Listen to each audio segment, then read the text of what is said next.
तीनों अनाथ हैं, चूज कर ले तुझे किसके साथ शादी करनी है। पर मम्मी, मैं अनाथ से शादी क्यों करूंगी? क्यों बेटा, क्या कमी है इनमें? तीनों पढ़े लिखे वेल सेटल्ड हैं। बेटा आप एक एक करके अपने बारे में बताइए। मेरा नाम करण है और मैं एक डॉक्टर हूँ। अगर आप मुझसे शादी करोगे तो मैं आपको ज़िंदगी में किसी चीज़ की कमी नहीं रहने दूँगा। हाय, मैं रोहन हूँ, मैं एक इंजीनियर हूँ। मैं भी आपको बहुत खुश रखूँगा। हाय, आई एम हर्ष।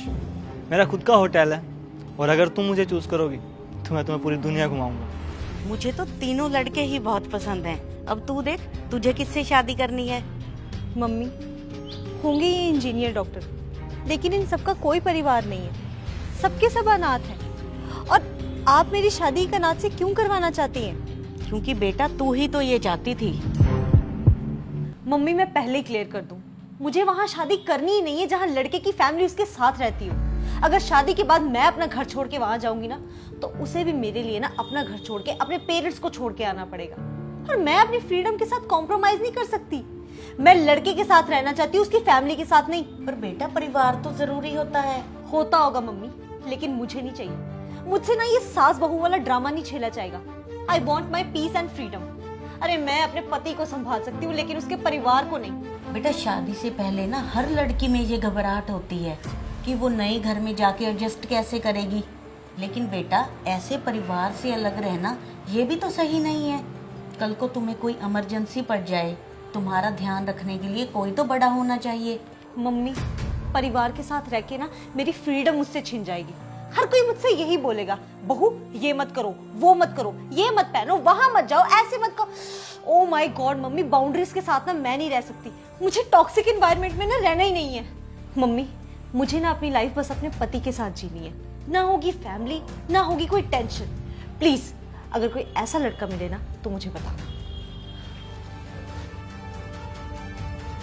देख जैसा लड़का तुझे चाहिए था वैसा ही तो ढूंढ के दिया है मैंने। तू यही चाहती थी ना कि उसकी कोई फैमिली ना हो। देख इनमें से किसी की भी फैमिली नहीं है ना। अब तुझे कोई रोकने टोकने वाला, ये अपने काम पे चले जाएंगे। तू जैसा मर्जी खा, जैसा मर्जी पहन, पूरी लाइफ एंजॉय कर अपनी जैसे मर्जी। ना ही कोई परिवार की टेंशन, ना ही कोई टॉक्सिसिटी। यार मम्मी, ऐसे थोड़ी होता है। अरे बेटा यही तो मैं तुम्हें समझाने की कोशिश कर रही थी।